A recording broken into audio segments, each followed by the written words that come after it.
Hello, everyone, and welcome to this episode of Ignition Time. US retail sales are actually slowing down, suggesting that the economy might lose traction.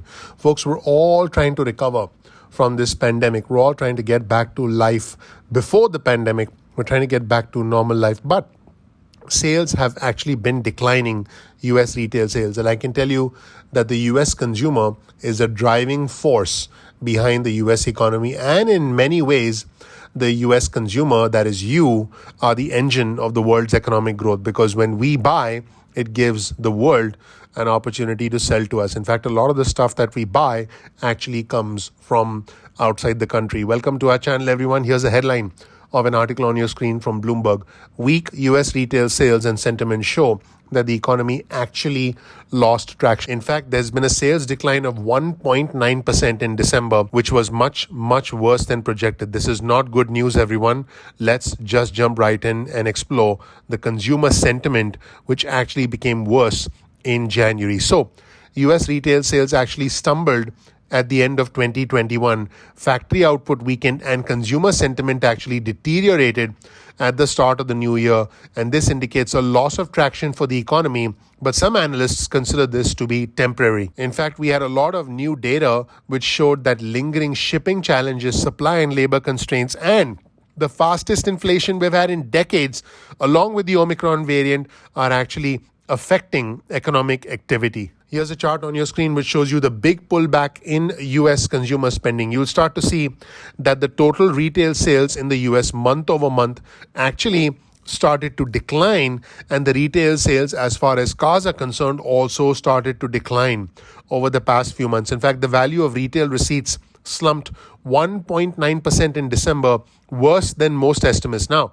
the good news is many economists point out that demand was pulled forward to prior months as consumers snapped up merchandise for holiday gift giving earlier than usual. This is clearly not a great start to 2022. So here's a quote from Jeffrey LLC's economists Aneta Markowska and Thomas Simmons. They said this in a note: "This is clearly not a great start to 2022. That said, we remain constructive on the consumer for this year."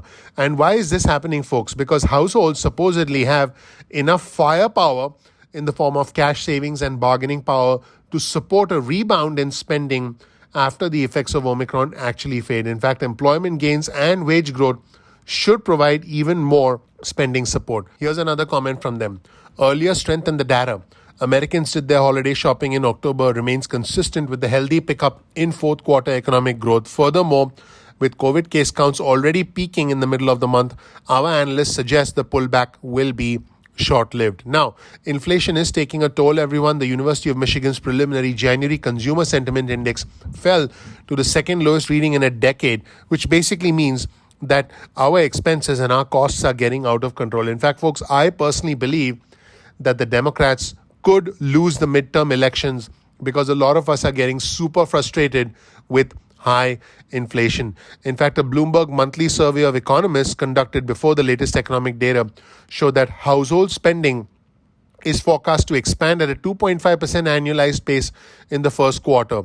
Basically, this means that costs are getting higher and higher, and it's costing us more to do what we need to get done. And so what is happening, folks, overall is that since the holiday shopping season is now over, all the December retail sales data will no longer be available to prop up the economy once data for January and February comes in. Also, concerns about shipping delays prompted many consumers to shop earlier than usual. So what this means is that the data for January and February will probably be much weaker, and many of us actually expect prices to continue rising. So the problem here is that prices will continue to increase, and inflation over the next 5 to 10 years is seen climbing at an annual rate of 3.1%, which is the most since 2001. In fact, let's show you this chart on your screen that demonstrates the inflation pain. In fact, consumer sentiment fell earlier in this month as inflation and Omicron fears mounted, and inflation is continuing to rise. So you can start to see here that the index of consumer sentiment was the second lowest in a decade, and inflation is starting to rise. So that's not a good thing, folks. In fact, this is a bad sign for the future of the US economy, because if we stop spending, the American economy stops growing. In fact, when people were asked about their finances, 33%, according to Bloomberg, reported being worse off than a year ago. And this was just above the April 2020 shutdown level of 32%. In other words, when we had a shutdown, 32% of people said their finances were worse off. And now 33% of individuals feel their finances are worse off. Now, folks, this actually speaks volumes, because this tells us that people out there are really frustrated. There's an underlying pain that is emerging in the US economy. In fact, this pain is even more prevalent, is even more obvious amongst cash-strapped families.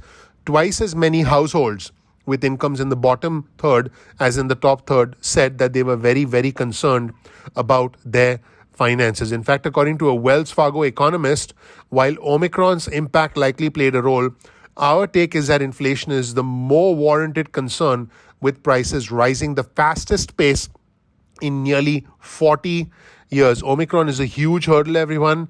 Let's show you this chart on your screen that shows you the softening into 2022. The factory production in the United States unexpectedly declined because of lingering shortages. So the problem is not just the Omicron variant, but also many factory floor managers are trying to navigate the fallout of the spike in cases, because it's had an impact on workers and production schedule. Now, looking ahead, we expect things to get better. But folks, it's very clear that right now costs are going up. There are supply chain shortages, and a lot of people aren't even able to get the things that they want. And even when they can, they have to pay more, because milk costs more, eggs cost more, gas costs more, and prices are going up. And that is a challenge with the US economy right now. Let me know what you think in the comment section below. Please click like, please click subscribe, please enable notifications. Do you agree that the US economy has lost traction and more people now are suffering compared to the amount of suffering that existed in April 2020, right after the pandemic hit us? Do you agree or disagree? Let me know in the comment section below. Thank you so much for watching. Once again, please click like, please click subscribe, please enable notifications. I appreciate you. I'm looking forward to seeing you in the next episode of Ignition Time. Take care. Bye.